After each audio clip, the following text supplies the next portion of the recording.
नमस्ते दोस्तों।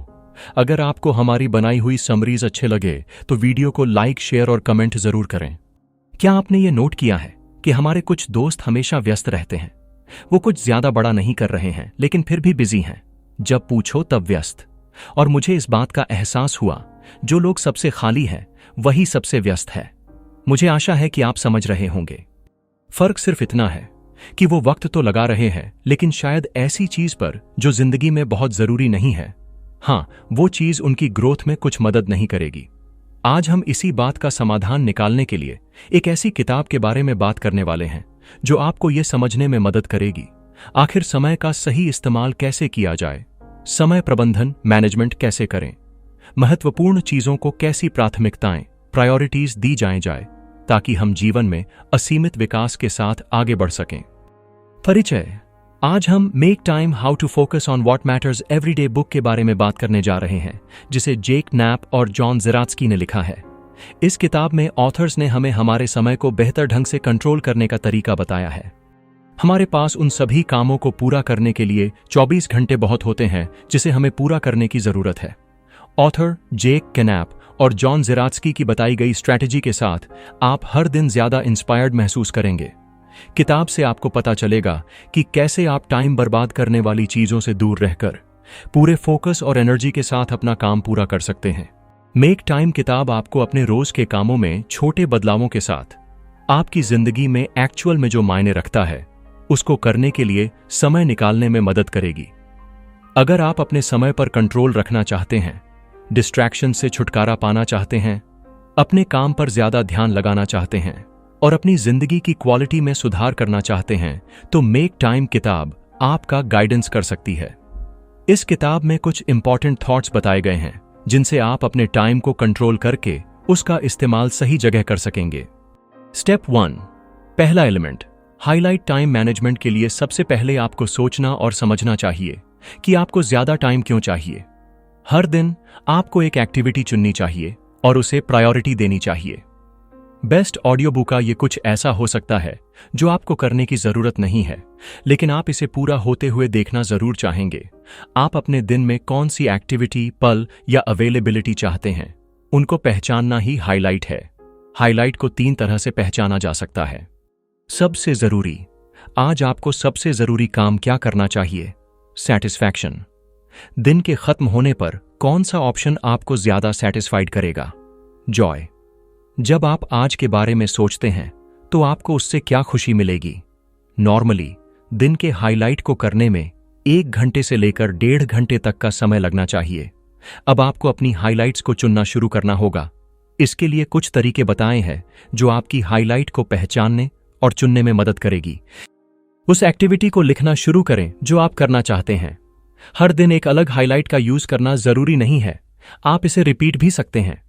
आप उन चीजों की लिस्ट बना सकते हैं जिन्हें आप अपनी जिंदगी में इंपॉर्टेंट मानते हैं। आप सबसे इंपॉर्टेंट चीजों को चुन सकते हैं, उन्हें लिख सकते हैं और अपनी हाईलाइट चुनने के लिए लिस्ट का इस्तेमाल कर सकते हैं। आप दिन के बीच में अपने टाइम को सही तरीके से इस्तेमाल करने के लिए अपनी सभी बड़ी चीजों को एक ही हाईलाइट में एक साथ रख सकते हैं। आप उन चीजों की एक लिस्ट बना सकते हैं जिन चीजों को आप किसी भी दिन कर सकते हैं। आप लगातार 5 दिनों तक वही हाईलाइट कर सकते हैं, जिसे हर दिन के स्टेप्स में बांटा जा सकता है। जब आप हाईलाइट्स बनाना शुरू कर देते हैं तो आपके काम समय पर होने लगते हैं और आपको बाकी और कामों के लिए ज्यादा टाइम मिलने लगेगा। इसलिए आपको अपनी जिंदगी में टाइम मैनेजमेंट के लिए पहले स्टेप हाईलाइट से शुरू करना होगा। स्टेप 2, दूसरा एलिमेंट, फोकस। हमारी जिंदगी में ऐसी बहुत सी चीजें होती हैं जिससे हम डिस्ट्रैक्ट हो जाते हैं। हमें अपने डिस्ट्रैक्शन को अपने कंट्रोल में रखना चाहिए। मतलब यह है कि डिस्ट्रैक्शन से हमारा टाइम बर्बाद होता है क्योंकि हम ऐसी चीजों की तरफ अट्रैक्ट हो जाते हैं जिससे बाहर निकलना थोड़ा मुश्किल हो जाता है। एग्जाम्पल के लिए, सोशल मीडिया यह एक ऐसी चीज है जो हमेशा हमारे एंटरटेनमेंट के लिए हमारे पास होती है, लेकिन हम इस तरह के डिस्ट्रैक्शन को खत्म कर सकते हैं और अपनी हाईलाइट को पूरा करने के लिए पूरा ध्यान दे सकते हैं। अपनी जिंदगी में फोकस्ड होने के लिए आपको सबसे पहले अपने फोन को कंट्रोल करना सीखना होगा। अपने फोन को कंट्रोल करके आप अपने डिस्ट्रैक्शन से दूर हो सकेंगे और अपनी हाईलाइट को टाइम पर पूरा कर सकेंगे। यहां पर इसके बारे में कुछ तरीके हैं। बिना किसी लगाव या प्रेशर के मोबाइल फोन्स का इस्तेमाल करें। आप इसे 24 घंटे, एक सप्ताह या एक महीने तक आजमा कर देख सकते हैं। अगर आपको सच में इन एप्लीकेशंस को इस्तेमाल करने की जरूरत है तो बस तभी उन्हें इस्तेमाल करें। मतलब यह है कि आपको उन एप्लीकेशंस पर कंट्रोल हासिल करना है जो आप उनको सिर्फ बहुत जरूरी होने पर ही इस्तेमाल करके करते हैं। सोशल मीडिया से हर बार लॉग आउट करें ताकि आपको हर बार लॉग इन करने के लिए अपना ईमेल एड्रेस और पासवर्ड डालना पड़े। यह एक तरह की ऑब्स्टिकल बन सकता है क्योंकि यह आपको सोशल मीडिया को लगातार इस्तेमाल करने से रोकता है और यह आपके डिस्ट्रैक्शन को हराने का सबसे अच्छा तरीका है। नोटिफिकेशन को आने से बंद करें ताकि आप भूल सकें कि आपके पास कोई भी ऐप मौजूद है और इस तरह से अपना ध्यान भटकाने से बचें। अपने फोन की होम स्क्रीन पर किसी भी तस्वीर को न लगाएं क्योंकि हर बार जब आप फोन का इस्तेमाल करते हैं तो एक खाली होम स्क्रीन आपको शांति का समय दे सकती है क्योंकि इससे आपका कोई ध्यान भंग नहीं होगा। रिस्ट वॉच पहने। यह आपके फोन पर समय पता करने से आपको रोकेगा और आपको फोन के खिंचाव से बचाता है। अपनी कंसंट्रेशन में सुधार करने के लिए आप अपने फोन को काम पर ले जा सकते हैं और उन्हें वहीं छोड़ सकते हैं, या घर पहुंचने पर आप फोन को अपने आप से दूर रख सकते हैं। अगर आप अपने फोन को कंट्रोल कर सकेंगे तो आप सोशल मीडिया की तरफ अट्रैक्ट नहीं होंगे, जिससे आपका बहुत सारा समय बचेगा और आप उस समय का इस्तेमाल सही जगह कर सकेंगे। इसलिए आपको अपनी हाइलाइट के लिए समय निकालने के लिए समय को बर्बाद करने से बचना होगा, जिससे आप अपने काम पर फोकस कर पाएंगे। इन्फिनिटी पूल से दूरी बनाए रखें। इन्फिनिटी पूल मतलब वो खिंचाव या लगाव होता है जिसकी कोई हद नहीं होती है और आप लगातार बार बार उस काम के लिए अपना समय बर्बाद कर सकते हैं। इसलिए आपको इन्फिनिटी पूल से दूर ही रहना चाहिए। इसके लिए कुछ चीजें आपकी मदद करेंगी। अगर आप उन ऐप्स का इस्तेमाल करने से बचते हैं जो सुबह सुबह आपको डिस्ट्रैक्ट करती हैं, तो फोकस करना आसान होगा।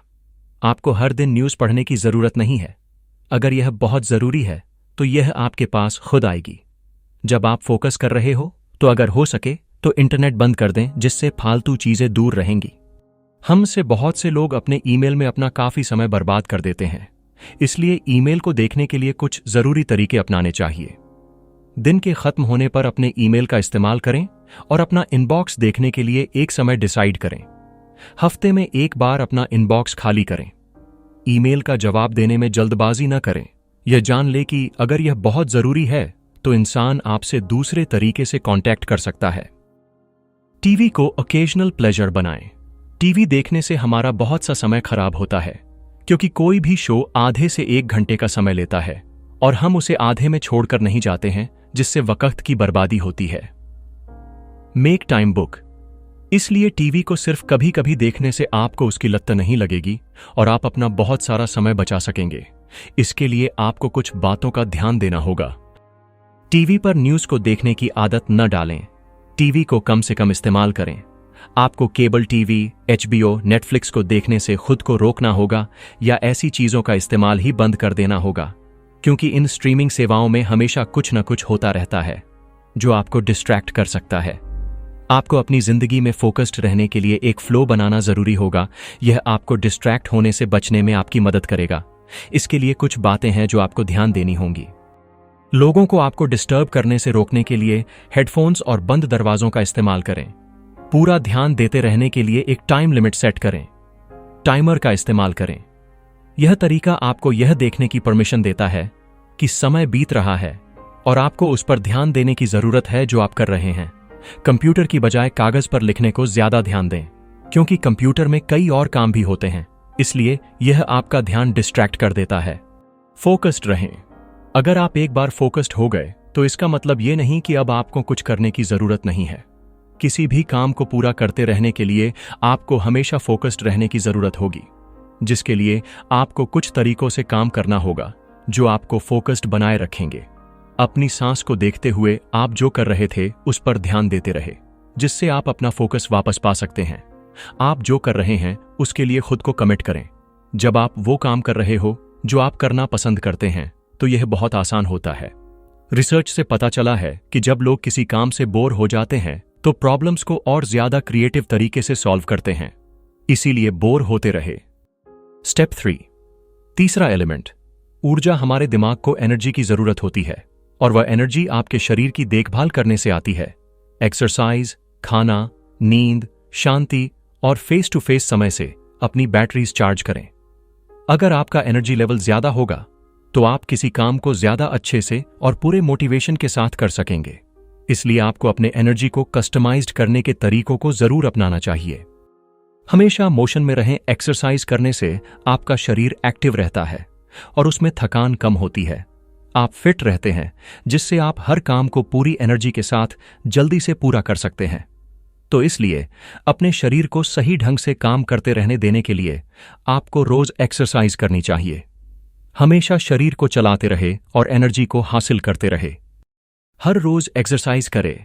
यह हर रोज वॉक पर जाना या सीढ़ियां चढ़ने जैसी कुछ सिंपल एक्टिविटी हो सकती हैं। सुबह में वर्कआउट करें। एग्जाम्पल के लिए आप 7 मिनट की ट्रेनिंग कर सकते हैं। असली खाना खाओ। आपका खाना और आपके खाने का तरीका ही आपको हेल्थी जिंदगी दे सकता है, जिससे आप बीमार नहीं होंगे और न ही आपकी एनर्जी खत्म होगी। आपको हेल्थी खाना खा के ही किसी काम को शुरू करना चाहिए। अपने शरीर को हेल्थी रखिए और हमेशा पॉजिटिव महसूस करके अपना काम करते रहिए। मछली, पौधे, रेड मीट और नट्स का सेवन करें, क्योंकि यह एनर्जी को देने में बहुत मदद करते हैं। सबसे पहले सैलेड को अपनी प्लेट में डालें, और वो भी ज्यादा मात्रा में। फास्टिंग आपको फोकस्ड रख सकता है। यह आपके दिमाग में बदलाव करता है, जो आपको ऐसा करने की परमिशन देता है। Make time summary. आपने ये जरूर सुना होगा कि हेल्थी दिमाग हेल्थी शरीर में रहता है।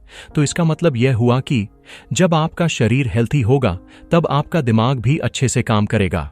और अच्छा खाना आपको अच्छा शरीर देता है, इसीलिए अच्छा खाना खाएं और पूरी एनर्जी से काम करें।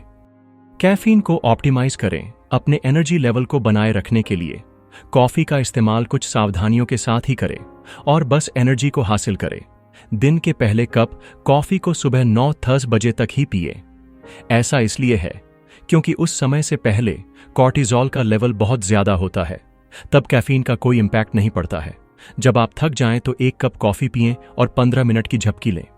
कैफीन को खून में अब्जॉर्ब होने में समय लगता है और जब आप जागते हैं तो आप आराम महसूस करेंगे। एनर्जी बनाए रखने के लिए आप कॉफी को ग्रीन टी से बदल सकते हैं। कॉफी पीने से अगले दिन नींद और एनर्जी में रुकावट आ सकती है, भले ही आप इसे दोपहर में ही पिए। कॉफी में चीनी कम से कम इस्तेमाल करें। हर चीज से अलग हो जाए। आपको एनर्जी को पाने के लिए सबसे पहले खुद से मिलना होगा। मतलब यह हुआ कि आपको अपने आप को कुछ समय के लिए सबसे दूर रखकर कुछ ऐसे कामों को करना होगा जो आपको खुशी देंगे और आप अच्छा महसूस कर सकेंगे। नेचर में ज्यादा से ज्यादा समय बिताएं, क्योंकि इससे हमारी मेंटल एनर्जी इन्फ्लुएंस होती है। मेडिटेशन करें, एक ब्रेक लें और अपने हेडफोन्स को घर पर छोड़ दें। इस तरह आपका दिमाग आराम करेगा। एग्जाम्पल के लिए, ब्रेक लेते समय सोशल नेटवर्क्स तक पहुंचने के अलावा और बाकी काम करके अपने दिमाग को आराम देने की कोशिश करें। उन लोगों से बात करें जो आपके बारे में सोचते हैं या आपसे बात करते हैं, और कभी भी टीवी के सामने बैठकर खाना न खाएं। कुछ समय के लिए आपका दिमाग शांत रहेगा तो वो अच्छा सोचेगा। मेडिटेशन करके या नेचर के साथ ज्यादा समय बिताकर बाकी सभी चीजों से दूर रहकर आप अपनी एनर्जी को बढ़ा सकते हैं, इसलिए इसे जरूर करें। एक गुफा में सो जाओ। सोना मतलब आराम करना, और वो समय जब आपका शरीर रिलैक्स करता है ताकि अगली सुबह किसी थकान के साथ न उठे। आपको लगातार एनर्जी बनाए रखने के लिए सोने के इन कुछ जरूरी बातों का ध्यान रखना होगा। सोने से पहले उन चीजों की तलाश करें जो आपको सुकून दें। सोशल नेटवर्क, ईमेल या न्यूज वेबसाइट्स के इस्तेमाल से बचें, क्योंकि इससे दिमाग की स्पीड तेज होती है। बेहतर नींद के लिए अपने मोबाइल फोन और बाकी डिवाइसेस को अपने कमरे से दूर रखें। सोने से कुछ घंटे पहले घर की रोशनी कम कर दें। एनर्जी को फिर से भरने के लिए दिन में 20 मिनट की झपकी लेना शुरू करें। हफ्ते के आखिरी में नींद के खोए हुए घंटों की भरपाई करने की कोशिश न करें। मतलब आप जब सो नहीं पाए हो तो खाली टाइम में सोकर उस नींद को पूरा करने की कोशिश न करें। स्टेप 4, चौथा एलिमेंट, रिफ्लेक्शन। हर दिन आपको इस बात की कीमत लगानी होगी कि आप किस हाईलाइट को करने में एबल थे। यह नोट करना बहुत जरूरी है कि आपकी एक तय की हुई एक्टिविटी, साथ ही दिन में इस्तेमाल की जाने वाली एनर्जी के लेवल पर आप कितना ध्यान लगाने में कामयाब रहे, और क्या आपने इस किताब में दिखाई गई स्ट्रैटेजी का इस्तेमाल किया। इसके अलावा ऑथर्स ने यह लिखने की सलाह दी कि मेक टाइम की स्ट्रैटेजीज को अपनाने का आपका एक्सपीरियंस कैसा था, क्या यह आपके लिए काम करती है या नहीं। उसके बाद आपको प्लान करना होगा कि अगले दिन कौन सी स्ट्रैटेजी को इस्तेमाल किया जाए। अगर आप अपने हाइलाइट को पूरा नहीं कर सके हैं तो कोई बात नहीं, आपको सब कुछ छोड़ने की जरूरत नहीं है। अगले दिन के लिए आप फिर उसी हाइलाइट को रिपीट सकते हैं। आपको हर दिन कुछ नया लेकर आने की जरूरत नहीं है। सिस्टम से ब्रेक लेना और बाद में फिर से वापस आना ठीक है। यह एक मुश्किल तरीका नहीं है और आपको जिंदगी भर इसको करते रहने की जरूरत नहीं है। इसलिए कोशिश करते रहे और अपने रिजल्ट्स हासिल कर लें। चौथे और आखिरी स्टेप में आपको देखना है कि यह किताब आपके कितने काम आई। तो पहले किताब में बताई गई स्ट्रैटेजीज का इस्तेमाल करें और मेक टाइम बुक की मदद से अपना टाइम मैनेजमेंट करने की कोशिश करें। पूरी एनर्जी के साथ काम को करें और अपने रिजल्ट्स तक पहुंचे और हर उस तरीके को लिखे जो किताब में बताए गए थे और उन्होंने आपकी मदद की। आपको उसके बाद ही सोचना है अगले दिन आप क्या करने वाले हैं। इसलिए सबसे पहले शुरुआत करें और मेक टाइम में बताए गई थॉट्स और स्ट्रेटजीज को फॉलो करें।